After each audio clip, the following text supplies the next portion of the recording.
Hey, what is up guys, Marcy here, back to do another video, and today I've got another game on Tournament Odyssey to showcase. Hope you all have had a great weekend. Anyways, I'm going to be playing as the GDI and my opponent will be playing as Traveler-59. It is probably the community's most hated faction, but in R21 it's nowhere near as oppressive as it is in the vanilla version. For one, they can't hex lane in the same way, it doesn't work quite as well. You're going to see why that is in this video. Yes, you can still teleport your hexapod. Yes, it's still possible to lame your hex, but it's not as oppressive. The mind control isn't as hard to deal with because the cultists and T59 infantry in general move about 10% slower. In other words, it's the same speed as the base game 1.0. They changed the speed in 1.02. Which I disagreed with. Disagreed also with the flame tank, with purifying flame being buffed by a huge amount as well. But yeah.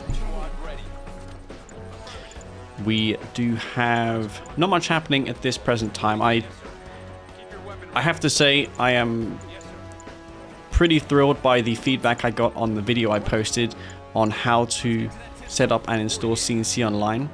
I spent a while writing the script for that video. I rarely write scripts for videos, it's a lot of work. But I put that video together and it's nice to see that players, new players are hopping into C&C online and getting familiar with the community patch. As is always the case, I will link in the video description how to get the patch 1.02 plus R21 as well as the 4K remaster add-on, which both are used in this video. I don't really play on vanilla, too many bugs in that version and the balance is pretty poor. Us veteran players have already experienced what it's like, and what we're playing here is a culmination of many years of experience and meta evolution. It still shares a lot in common with 1.02. More or less the unit stats are similar, aside from the extremes, and many of the units weren't balanced around Kane's Wrath upgrades. Like shock troopers, for instance, they retain the same health value despite AP ammo and all these other anti-infantry upgrades existing. And then you got the insane one-clicks that Nod used to have, the Prodigy with its crazy OP abilities, and the list quite frankly goes on, as well as the harvester bugs and many other issues which plagued the game in general. But R21, not only is it more balanced and I believe it to be more fun, but it also fixes the game's visuals as well. So it's not strictly a balance patch, it also fixes a lot of the visual related issues as well. Don't mind that, that's just me pouring a glass of water because this game is going to be heating up relatively soon because we have a rig rush. Got some APCs coming with AP ammo. AP ammo just researched. It's an important upgrade to have versus Traveler. I've got 2 grenadiers inside of these APCs, so the synths, they're going to be destroyed with impunity. Now, the synth spam usually does counter APCs, even with AP ammo like this. He can get on top of APCs and kill them. But with grenadiers inside, that's going to complicate things massively. I can get some huge splash damage dealt on those disintegrators and destroy them. Upon seeing that assimilator going to the defensive tower, I'm going to go ahead and move this rig out of the way. I don't want to get hit by that tower. And I built a slingshot by accident. I used it for scouting. In the game files, it's known as the AA Scout. That is exactly what it was used for this game. It was scouting him. I saw that he wasn't going for tier 3, nor was he building any cultists.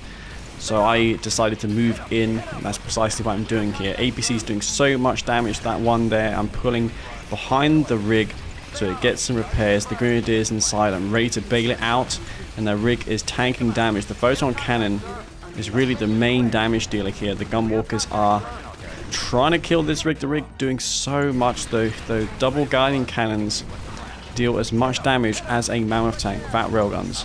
With railguns, it's actually comparable to a mammoth as well. buffed that by quite a bit in this. But that was very cost effective, and I retained my APCs alive. I've got lots of resources now, and to spend these resources, I'm going to build a crane. If you find yourself floating resources, which isn't a good thing, but nor is it a bad thing, because you can spend it on units that hard counter your opponent. So rather than spending it right away, you can see what your opponent has and then build the response to it, and you'll end up probably being more cost effective. I'm going to summon in V35s, and when APCs are loaded up with infantry, they can shoot out of the V35 transports. I've got grenadiers and a singular rifleman squad, and those are going to be able to shoot enemy structures. I'm aiming to destroy my opponent's technology assembler. Grenadiers don't have much DPS, but they do have decent weapon speed now compared to what it once was. AA turret comes down, but I can just evacuate these 3 APCs and then take out that extractor. I sent it a little bit ahead of me in the expansion time, but with this APC maneuver, using those V35s, I'm going to be able to destroy that building before his army can respond. Sadly for me though, those APCs will be chased down. Gunwalkers can catch up with them. He did take over one of my tier spikes, so I'm behind when it comes to tier spike count. Probably behind on eco as well. A lightning spike comes down to try and finish off my APCs. I've got a hammerhead flying above my construction yard. That is to stop the likelihood of a wormhole prodigy. It's just a good thing to have. I've played many games versus Bycross to know that it's a threat, and my opponent probably is on tier 3 by now, so it's something I should be on the lookout for. Predator tank spam is the next call from me. I don't want to go into Mouse because I feel like you're just going to feed it into mind control. Speaking of, there's a cultist squad there. Losing a Predator tank to a cultist is nowhere near as damaging as losing a Mammoth tank. Some Mecha P's flanking my base. I was not expecting that. Hammerheads flying into those gunwalkers, not good either. The Mecha P's equipped with disc and shard segments, just ravaging my expansion, taking out harvester after harvester, and Sen is going to kill maybe 3 or 4 of my harvesters before a sonic emitter comes down. Then my rig just got captured by Senna. He's going to capture a rig, but he's not going to get the railgun upgrade. If he captured a deployed rig with a mastermind, he would have got the railguns. But I'm going to get that railgun upgrade relatively soon. I can't really engage into his expansion. He's been doing some pretty good economic damage to me. That rig is in there for him. That's a very rare sight, seeing Traveler-59 with a rig. He can repair his gunwalkers, but Skrina got many other ways of healing their units. They have that reconstruction drones power, which they use a lot. I've got hammerheads, I have APCs, and I have predator tanks. And the rigs I'm going to build just to heal my units up. Plus the double guarding cannon with railguns deals significant damage, like I mentioned before. Tripods now starting to come out. 2 tripods, but the railgun preds are very, very powerful. And with that rear armor exposing, it's going to be a lot of damage inflicted on those tripods. 2 tripods and a storm column still are going to struggle against this small GDI force.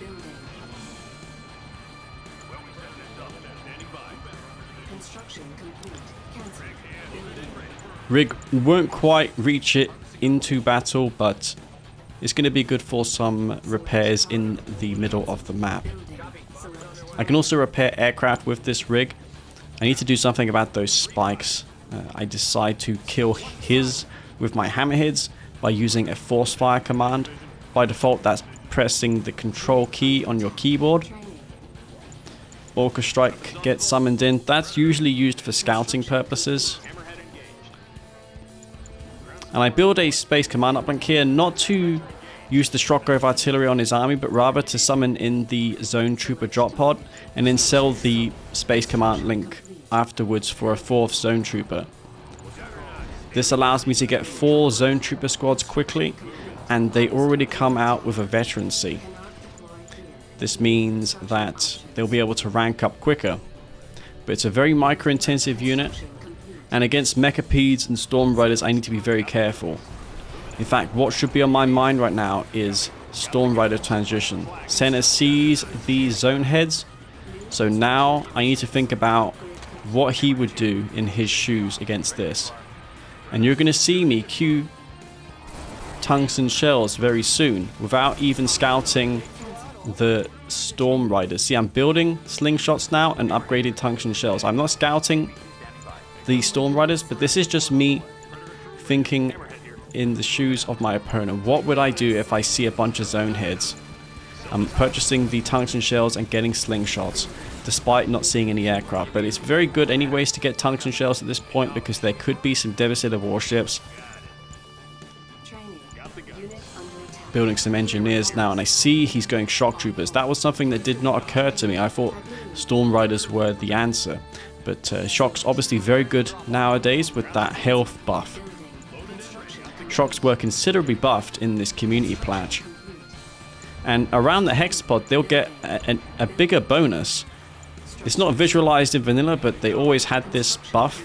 Hexapod gave them a 20% reduction to incoming damage, basically increasing the armor of the infantry around. I added a purple glow to the infantry affected by this buff, and that is going to be pretty tough to destroy, but with a commando there, it doesn't matter. Infantry will get absolutely slaughtered, and this hex will be locked down for him. I don't want to engage into the shock troopers on the right hand side. I'm getting hit in the left of the map and in the right. I'm trying to conduct my own counterattack, unsuccessful. I'm going to finish off the remainder of these gunwalkers. Some sniper teams out for me at this point. Hexapod going in for the crush. And as mentioned in the beginning of this video, the reason why Traveler-59 can't lane their hex like in the past is because the phase field is not indefinite while the hexapod is EMP'd. You'll see the hexapod will start to take damage as if it is unfazed. Now there is a visual bug where the hexapod looks phased still, but believe me, the phase timer has expired and now that hexapod is technically unfazed. Sadly for me, I could not fix the issue where it is still it looks like it's phased whilst EMP'd, but from a gameplay perspective, it is working as intended.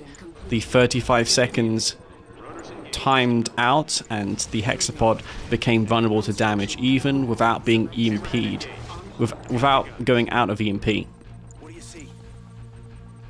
So now I have a few scattered forces. There's some Mechapeds out. Forces scattered everywhere. No drone ship move yet from him. I don't want to go for a second interview of my own because I know there's a Prodigy out on this map. Not going to be too threatened by a Prodigy considering I have hammerheads, sniper teams, and also a commando. I have a super weapon. There's an ion cannon. A couple minutes to go on that, and I've got a sniper team infiltrating in the bottom. And I'm going to use that in conjunction with the Juggernauts to target some crucial infrastructure of the screen player. Devastator warships out here, and this was a critical mistake by me. Absolutely critical mistake. All four of my zone heads gets absolutely slaughtered, and with that I am basically dead here. That was a huge blow. I'm gonna have to get some serious damage inflicted onto my opponent to come back from that. Losing 4 zone heads, especially those zone troopers I summoned in with the support power, without inflicting any damage, is pretty devastating. But I see the technology assembler, and I'm going to get these Juggernauts to start focusing on it. Cultist comes in, snares one of my harvesters. Juggernauts, long range bombarding across the map. I have this map, but it doesn't have any garrisons inside of it. Got a sonic emitter queued, I cancel it. There's a slingshot out.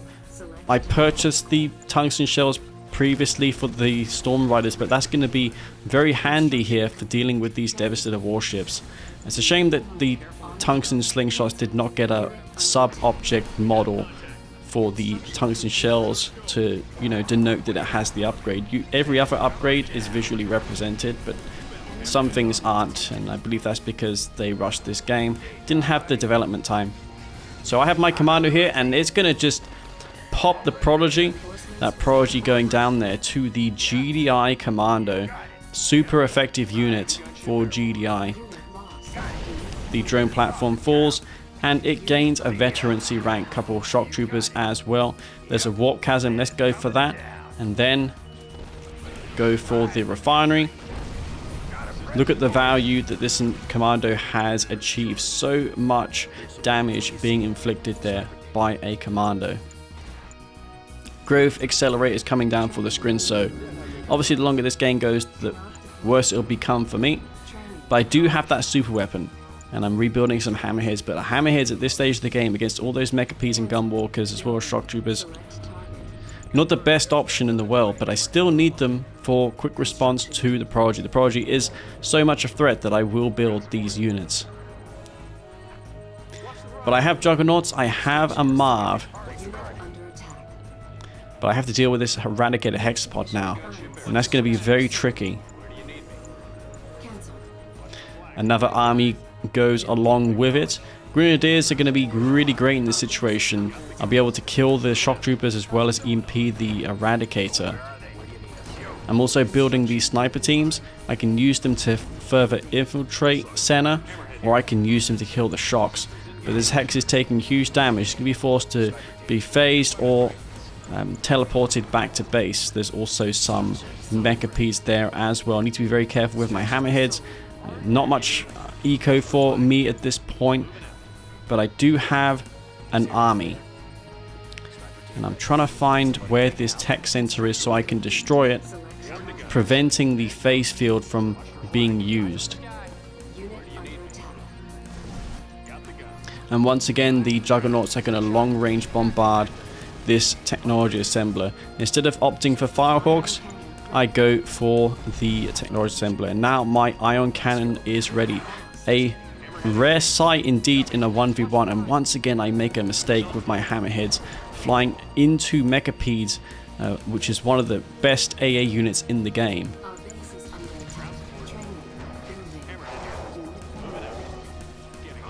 These Juggernauts doing huge damage. Those are a little weaker than vanilla as well against vehicles, but still considerable damage when mecha Ps and units alike aren't moving. So here I'm looking to destroy the technology assembler again, so this ion cannon strike can be used against the army. Because it's pointless me using the ion cannon when he has a tier 3, he'll just phase his units that are being targeted. The ion cannon is not instantaneous damage, you need to wait whilst the animation completes. Where's our next target? Our base is under attack. How's our position? So I'm just scouting around, looking for it. Really, Senna should have made a better effort at looking for the sniper teams, but he's of course been busy with the other threats. Unit under attack.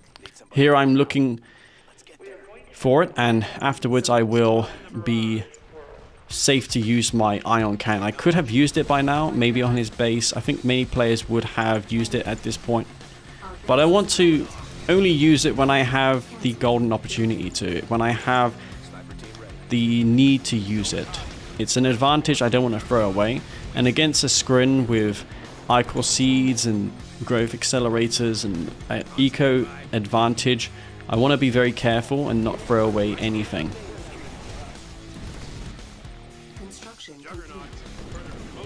Eradicator Hexbot comes in once again. This is very common to see. I throw down a Guardian Cannon. I don't have a tier 3, so that's the best I can do. But they have decent DPS against vehicles. They also have that railgun model displaying normally. In vanilla it also had it, but it did not look or was normal. I believe it had a bug. Mechapede promoted to elite in the back. So yeah, that is very, very effective. Despite me having sonic emitters and shadow tanks, the Mechapedes are very effective against hammerheads. But I'm gonna, in the end, destroy it. This Hexpod needs to get out of there, but its time is soon going to be up.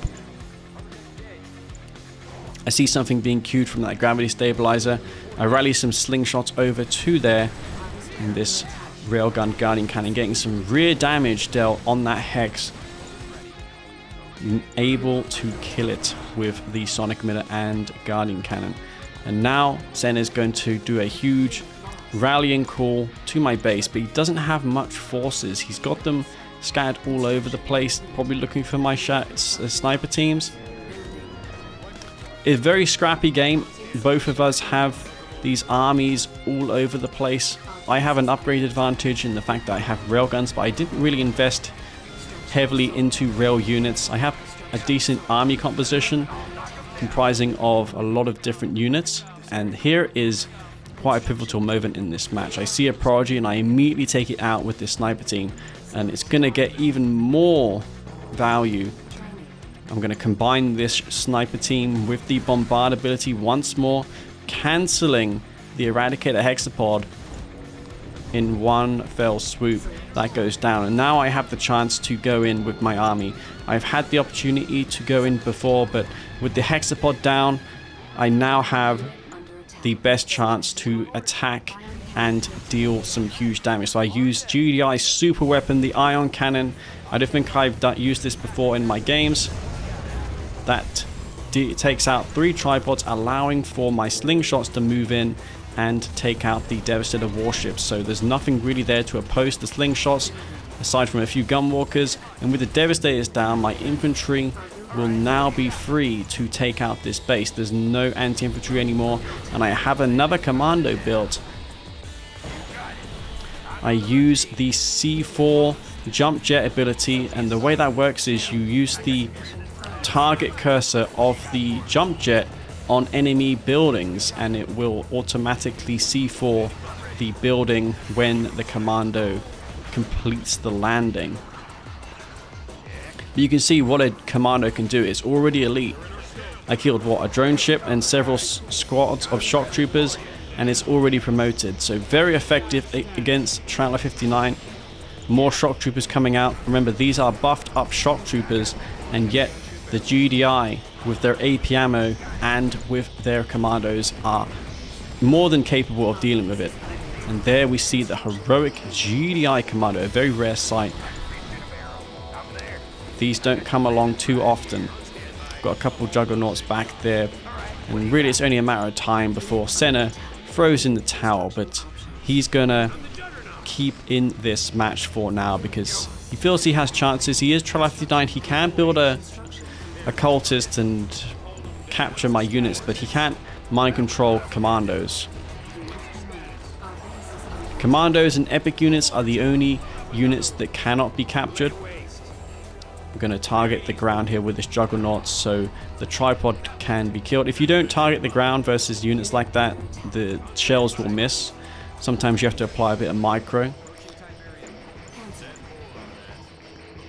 Cultists running for their lives. There's some husk there, which really I should be cleaning up, but I sense Senna will give in, so I'm going to just go in for the kill. He's got one base remaining, and I have this commando. Look at that red tracer effect.